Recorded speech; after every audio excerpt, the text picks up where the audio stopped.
they are so beautiful. I heard Marty Cardinal brought Yeah. love, joy, hope, courage. That's a Justice. big one. Yeah. So lovely. And so expressive of our church. I don't know how in the world she ever found them. Oh, I love the love one. He reminds me of finding love in this church.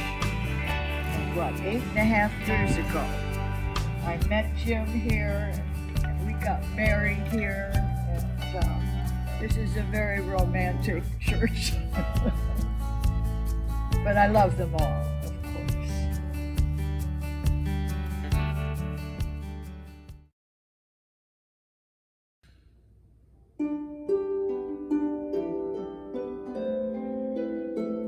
Welcome to the Unitarian Universalist Church of Tarpon Springs, located in the heart of the walkable Tarpon Springs Historic District and known as the home of the Innes paintings.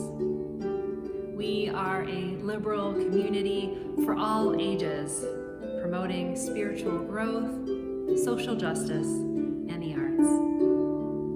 I'm Reverend Kristina Spaude, the minister here at UUCTS. Thank you for joining us. I hope you find meaning in today's service, and I invite you to drop in for a more personal visit to one of our coffee hours on Sundays in the morning at 11 o'clock on Zoom. If you are new to the area or just learning about Unitarian Universalism, we'd love to meet you in one of our newcomer discussions, which are held on the second Sundays of every month at 12:15 p.m. Please refer to our website for information on how to connect with us on Zoom. Our service associate will now begin today's service. Let us enter this sacred time with open hearts and open minds.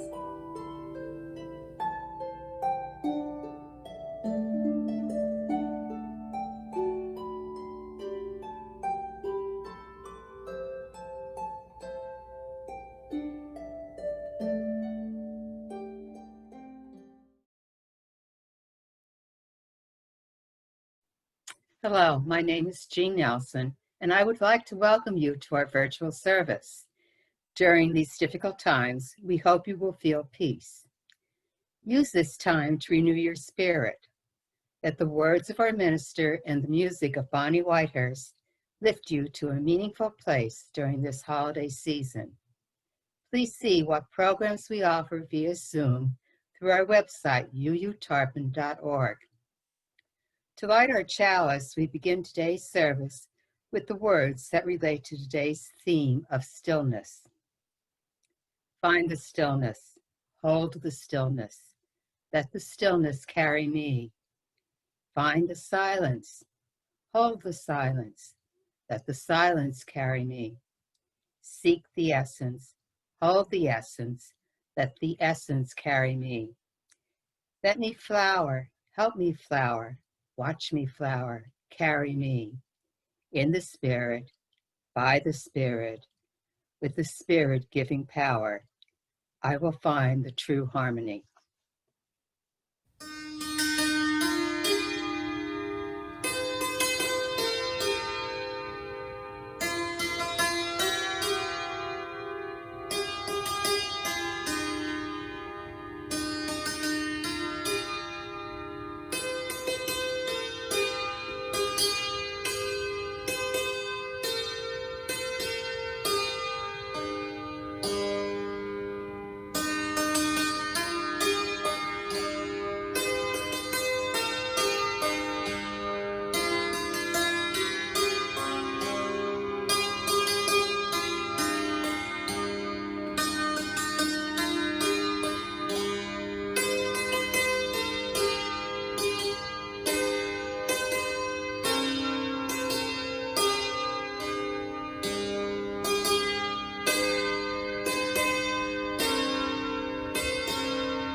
Our story today is called The Zither.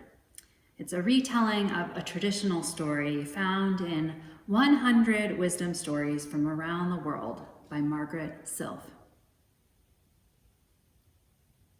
There once was a good and sincere man who was searching for the way to happiness, searching for the way to truth. One day he went to seek out a wise old man who, so he had been assured, would be able to show him the way he was searching for. The wise old man received him warmly as he sat at the door of his tent. After serving the seeker a glass of mint tea, the wise old man readily revealed the secret of the route to happiness and truth. "It's a long way from here, to be sure," he said, "but you can't miss it. You will come to a village that I will describe to you, and right at the heart of that village, you will find 3 little shops. There, the secret of happiness and of truth will be revealed to you." It was indeed a very long way. The seeker passed along many valleys and across many rivers. Eventually, he arrived at the village where his heart told him, "This is the place. Yes, this is the place you are seeking." And sure enough, there in the heart of the village were 3 little shops. But when he went inside them, the seeker was deeply disappointed. In the first shop, all he found were some reels of wire. In the second, there was nothing more exciting than a few pieces of wood.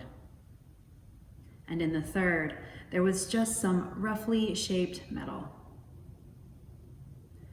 Weary and discouraged, he left the village and found a resting place for the night in a little clearing not too far away. Night fell. The full moon filled the clearing with a gentle glow. And just as he was on the point of falling asleep, the searcher heard a sublime melody coming from the direction of the village. What magical instrument could be giving rise to such a perfect harmony? Quickly, he rose to his feet and walked toward where he thought the musician must be. And there, to his amazement, he discovered that the celestial music was coming from a man playing a zither. And the zither, he could plainly see, had been made from the wire, the wood, and the metal pieces that he had despised earlier in the day when he had seen them for sale in the 3 little shops in the heart of the village. At that moment, he understood that happiness is the union of everything that has already been given to us.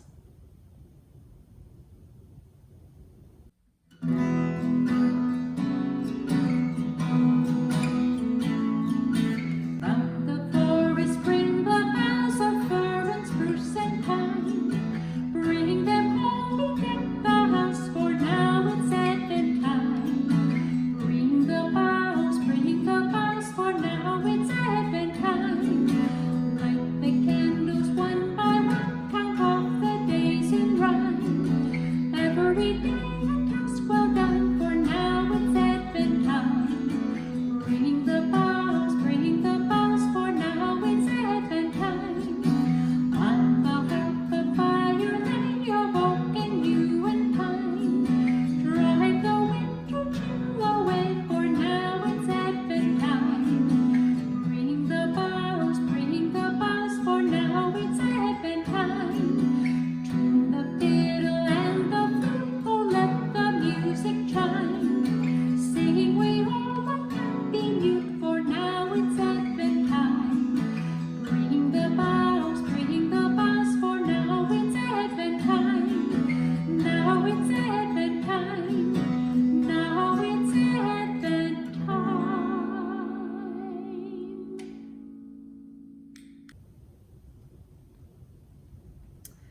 Our words of inspiration today come from John O'Donohue.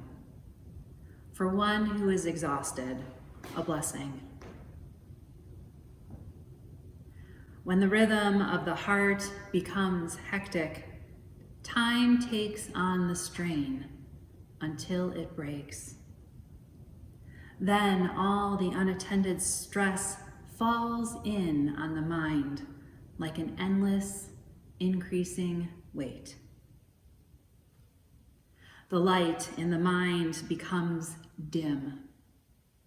Things you could take in your stride before now become laborsome events of will. Weariness invades your spirit.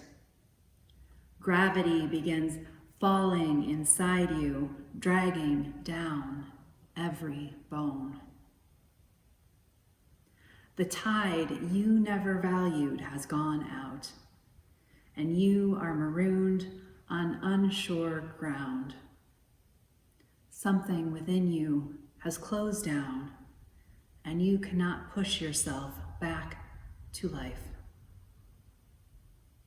You have been forced to enter empty time. The desire that drove you has relinquished. There is nothing else to do now but rest and patiently learn to receive the self you have forsaken in the race of days. At first, your thinking will darken and sadness take over like listless weather. The flow of unwept tears will frighten you. You have traveled too fast over false ground.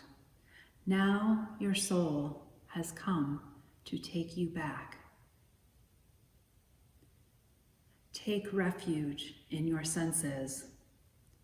Open up to all the small miracles you rushed through.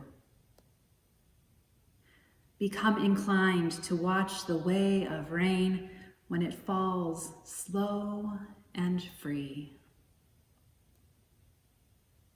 Imitate the habit of twilight, taking time to open the well of color that fostered the brightness of day. Draw alongside the silence of stone until its calmness can claim you. Be excessively gentle with yourself. Stay clear of those vexed in spirit.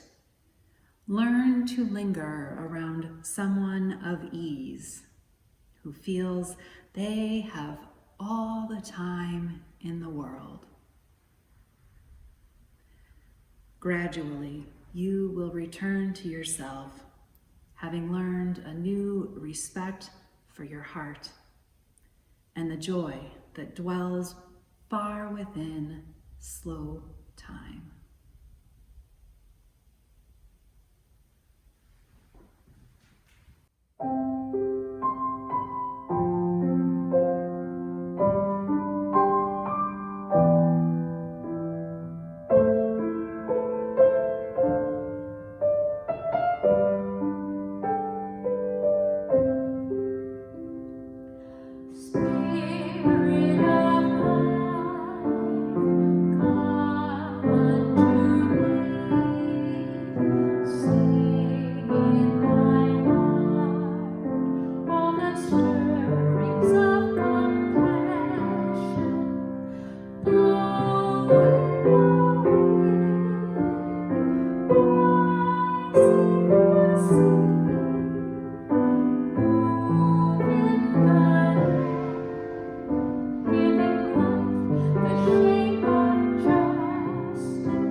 Veni, veni,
It's time for the offering for the work and the welfare of this church. Please go to our website, uutarpon.org, and click on the donate button. Or please send your checks to 57 Reed Street. The entire address is right there on your screen. And thank you.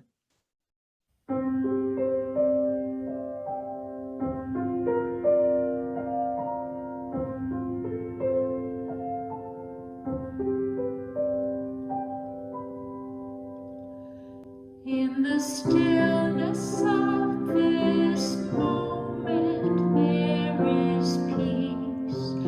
There is peace. In the stillness of this moment, there is peace. There is peace. And I rest and trust and breathe and know that in the stillness of this moment there is peace.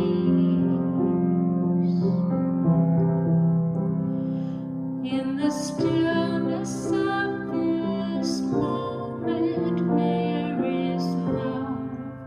There is love.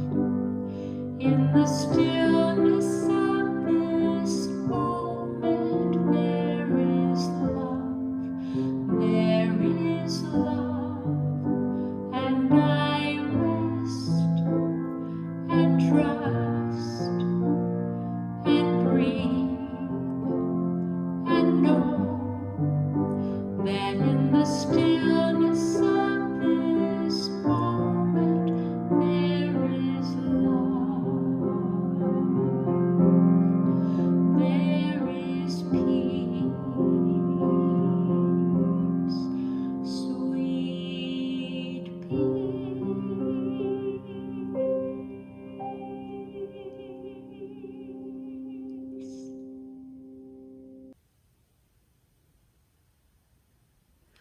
Learn to linger around someone of ease who feels they have all the time in the world, writes John O'Donohue. Someone, we might say, who has an inner stillness. Stillness is not the absence of movement or sound. It's not about focusing on nothingness. It's about creating a physical and emotional clearing to allow ourselves to feel, think, dream, and question, says Brené Brown. Advent is sometimes referred to as a time of expectant waiting. It's a time of doing just what Brown suggests in that quote, creating a physical and emotional clearing to allow ourselves to feel, think, dream, and question. Of course, for Christians, the purpose of the waiting is particular. It is the waiting for the return of Christ to this world. This month, we'll be turning the idea of expectant waiting on its side and exploring the theme of stillness. Even for those of us for whom a Christian theology does not resonate, there's something powerful and potentially transformative in a practice of stillness. Like the expectant waiting often thought of in this liturgical season, stillness is an intentional emptying out, a making space for, a removing of obstacles from your path, time of preparation, a time of opening ourselves to what good might come. Stillness is often mistaken as lack of movement, as physical stillness. And while this can be the case, the two are not mutually exclusive. I certainly have practiced my fair share of staring at the walls or at the water. Physical stillness is not a necessary prerequisite for stillness. Stillness has as much, if not more, to do with our mental, emotional, and spiritual lives. It's an internal quality that we can cultivate in our lives. And while initially we may experience this as another thing that we have to do, practicing stillness can actually help us create space in our lives and remind us about what's most important to us. As is so often the case, stillness can take many forms. I notice a sense of stillness when I take long walks. Some people find it when meditating. Some from fishing or making art or knitting. Some from walking a labyrinth, some gardening, some making music. You know that feeling when you've hit your zone and you just are in some other space? That's a sign of stillness. Clarity and focus, but also release and flow. We let go of whatever things we have been clinging onto in our minds and just be present. One of the gifts of stillness is that it gives us space in our lives, space in our minds and hearts. If you're like me, you find that sometimes you do your best thinking in the shower. I can't tell you how many sermons and emails I've written in there. And I'm pretty sure now that the reason for this is because we have the time in our minds and hearts to be still. Our thoughts can drift without consequence, and often this can lead us to reflecting on whatever thing we are most grappling with or need to be wondering about at the time. Thoughts or emotions we want to work out, ideas or dreams to explore. Suddenly being released from the confines of work life and whatever structure or distractions we have in our lives allows us the opportunity to be creative and wander. This isn't to say that in any way that structure is a bad thing. Personally and professionally, I benefit from structure. In fact, I don't function well at all without structure, nor with too much structure for long periods of time. But being very structured and filling our time with things that don't necessarily bring us joy or satisfaction can really drain us. When there's too much coming in, there's the possibility of so much noise in our lives. The activities, meetings, TV, streaming services, phones, work, school, church, you name it, we have it. And having all of these things going on can be wonderful and can fill us. But even the most extroverted of us don't function well when life is constantly moving from one place to another, mentally or otherwise. Our hearts, minds, bodies get overwhelmed. John O'Donohue describes this experience in the reading for today about exhaustion, but also about the feelings that we get when we are so entranced by the world's happenings that we lose ourselves. As Donahue says, in part, you have been forced to enter empty time. The desire that drove you has relinquished. There is nothing else to do now but rest and patiently learn to receive the self you have forsaken in the race of days. I recently listened to a couple of podcasts from and have also been reading about two authors who have been thinking and writing about stillness, Ryan Holiday and Pico Iyer. Much of what both men talk about is that feeling of overwhelm, that we are greatly overstimulated. Even looking at social media, for example, or the news cycle, We literally have constant inputs. Factor in the rest of the things that happen in our lives, and we may find ourselves feeling empty, lonely, lost, despite all the things that are happening, swirling in the chaos around us. Now, this isn't a new phenomenon, even if the way we are experiencing it now is particular to this moment in time, like cell phones and social media. The forebears of the desert, the Romans, individuals like Buddha, people have been seeking time for meaning making and questing after what is meaningful in life for millennia. It is truly one of the things that makes us human. Holiday talks in the podcast I listen to about how people have plans for the day that can get derailed as soon as they get up and they get hooked by whatever is happening in the Twitterverse or that the media is all over. And so they start off the day with distractions of things that are entirely likely to be rendered either irrelevant in moments or to be replaced altogether by some other story, as the news cycle is so short anymore. Humans are reactionary creatures. Our bodies are primed for reactivity.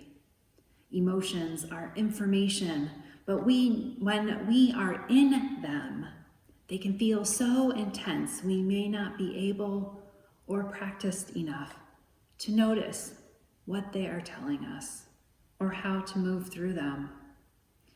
And it turns out that life simply doesn't make space for stillness, for quiet, for peace in our lives, to give us the chance to work these things out. We have to make the space for ourselves. And when we do give this to ourselves, we find we aren't as reactive. We are able to slow things down in our minds, hearts, and bodies. And we find some stillness that helps us move through our days in a way that is more in line with what we value and how we want to be.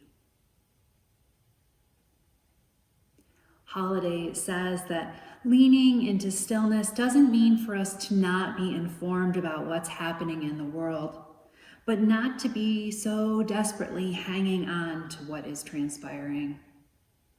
FOMO, the fear of missing out, can really drive us, and our need for consistent stimulation and our curiosity can prevent us from being focused and productive in our lives, or even to truly enjoy them. And it can also leave us feeling exhausted and disconnected for the reason that we are using our energy in a way that doesn't fill us, doesn't renew us, doesn't bring meaning into our lives. It only takes from us. Ayer's approach is almost more about mindfulness than stillness at times, or it seems that way because that's what he gets out of it. Ayer's take on stillness is unusual because he was, and still is, a writer whose work has primarily been travel related, although he is also an essayist and novelist. He has been around the world and learned about cultures and peoples and shares what he learns and experiences with others.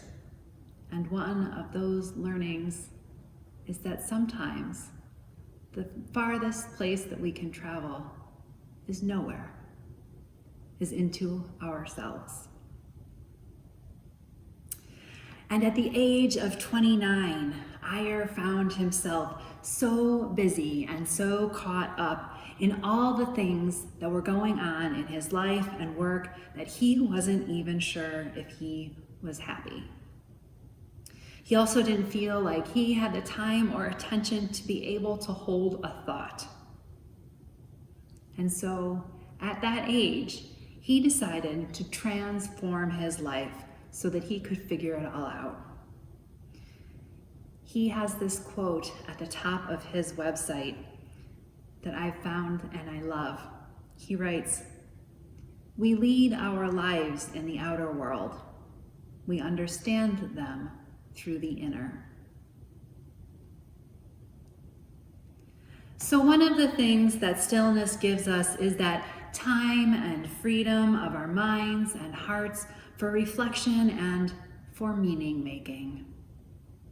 You may remember me saying that one of my core beliefs about humans is that we are meaning-seeking, meaning-making, storytelling creatures.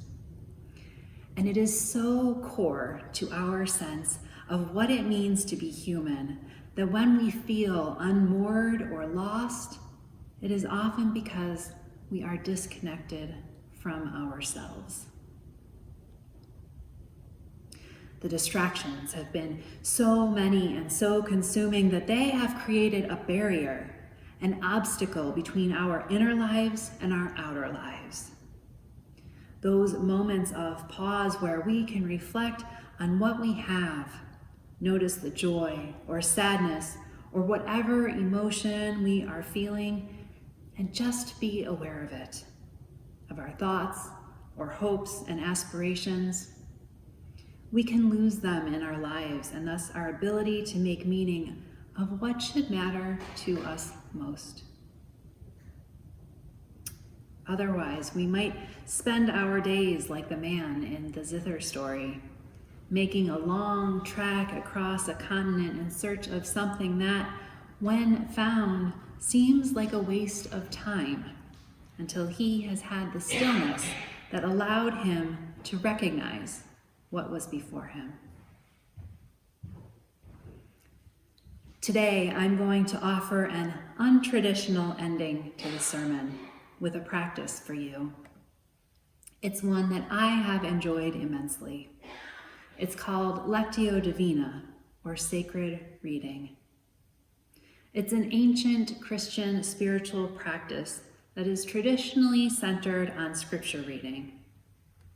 The practice transforms passages from literature to living, moving texts. We read a passage, pause and reflect on whatever word, phrase, image caught our attention, what gave us goosebumps or struck our hearts. Whatever moves us sticks in our minds. And in the pause, we reflect on, wonder about, meditate on, what about that thing that caught our attention, so that we might understand what about it is speaking to us. And then you repeat the process with the same text again and again to move through the text a total of 3 times. It also makes a lovely group practice with 4 or so people, each one reading it once through and reflecting and inviting others into the conversation. I have used this practice with poetry and songs, but there are certainly other texts that you might use as well. I'm going to offer for this service a favorite poem, and I hope that this practice helps you find some stillness. This piece is called The Visit by Patricia Lunetta Gould.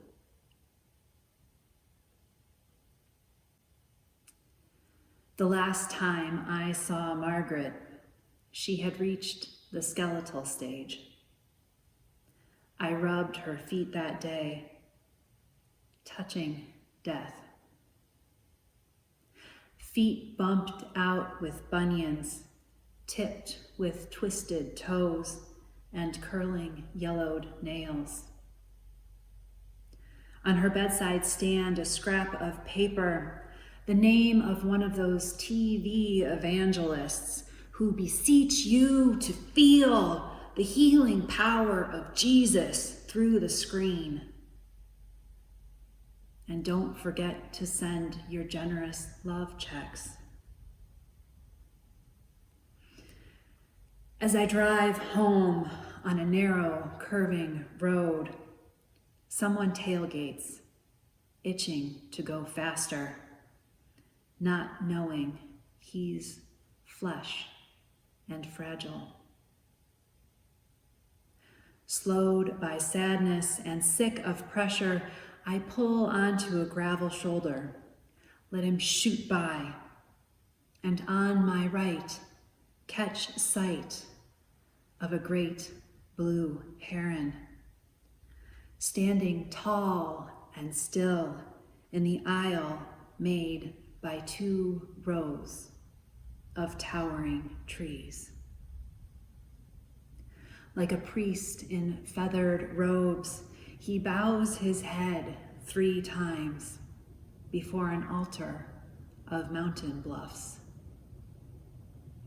It's dusk, and the moon, just rising, illuminates his wings as they open in benediction for evening flight. His parting call. Stay awake. Holiness may spread its wings for you at any moment. So now I'm going to invite you to pause for a moment and reflect on that poem. If there was something that struck you, just think on it and see what comes.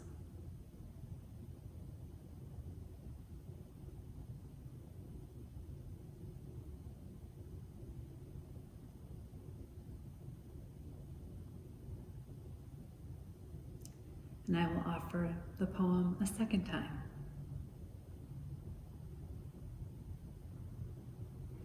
The last time I saw Margaret, she had reached the skeletal stage.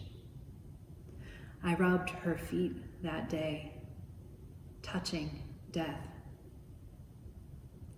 Feet bumped out with bunions, tipped with twisted toes and curling yellowed nails. On her bedside stand a scrap of paper, the name of one of those TV evangelists who beseech you to feel the healing power of Jesus through the screen. And don't forget to send your generous love gifts.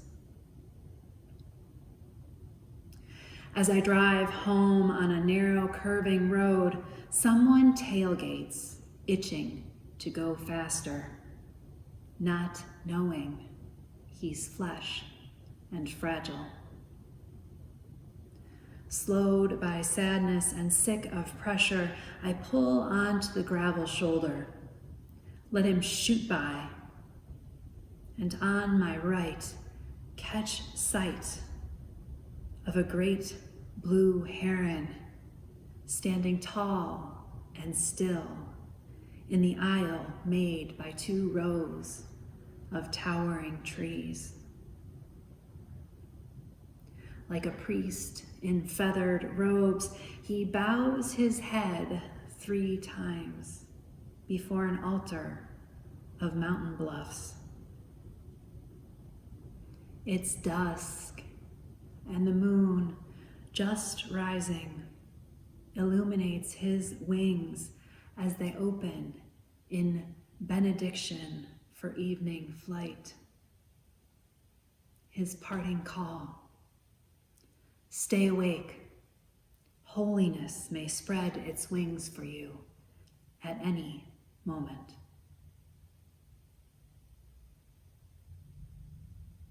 So I will invite you to pause again and reflect on whatever struck you.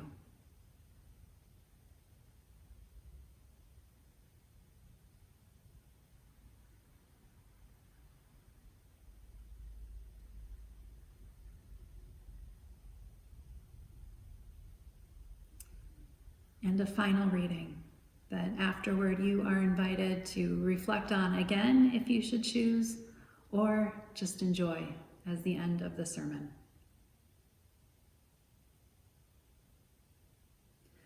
The last time I saw Margaret, she had reached the skeletal stage. I rubbed her feet that day, touching death. Feet bumped out with bunions, tipped with twisted toes and curling yellowed nails. On her bedside stand, a scrap of paper, the name of one of those TV evangelists who beseech you to feel the healing power of Jesus through the screen. And don't forget to send your generous love gifts. As I drive home on a narrow, curving road, someone tailgates, itching to go faster, not knowing he's flesh and fragile. Slowed by sadness and sick of pressure, I pull onto the gravel shoulder, let him shoot by, and on my right, catch sight of a great blue heron, standing tall and still in the aisle made by 2 rows of towering trees. Like a priest in feathered robes, he bows his head 3 times before an altar of mountain bluffs.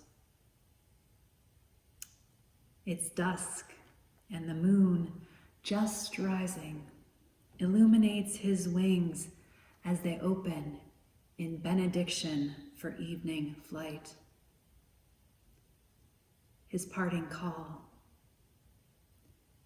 stay awake. Holiness may spread its wings for you at any moment.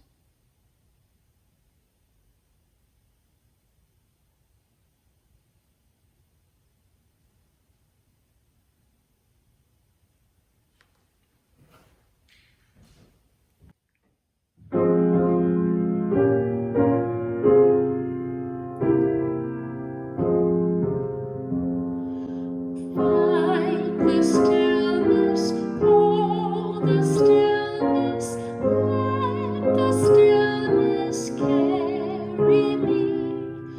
Find the silence, hold the silence, let the silence carry me. In the Spirit, by the Spirit, with the Spirit giving power, I will find true harmony. Seek the essence, hold the essence, let the essence carry me. Let me flower, help me flower, watch me flower, carry me.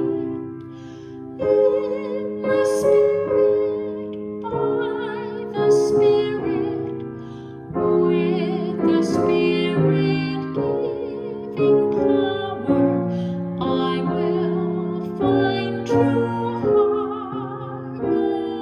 harmony.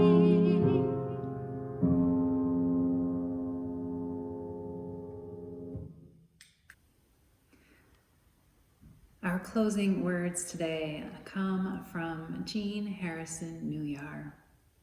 She has written these words in The Gift of Faith.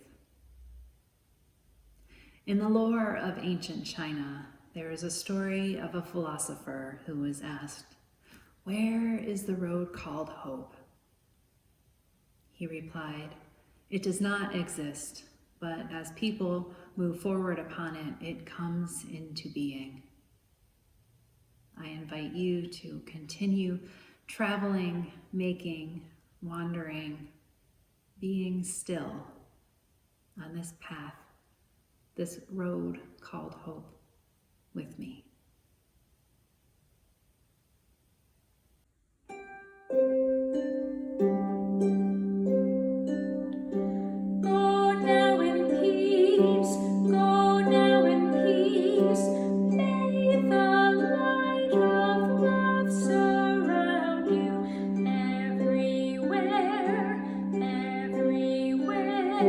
you may go. Go now in peace, go now in peace. May the light of love surround you everywhere, everywhere you may go.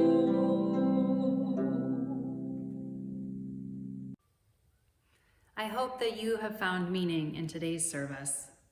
Please join our coffee hour any Sunday at 11 o'clock a.m. for friendly conversation. Again, if you are new to the area or to Unitarian Universalism, we'd love to meet you in one of our newcomer discussions, which are held on the second Sundays of every month at 12:15. You can refer to our website for information on how to connect with us on Zoom. We look forward to meeting you.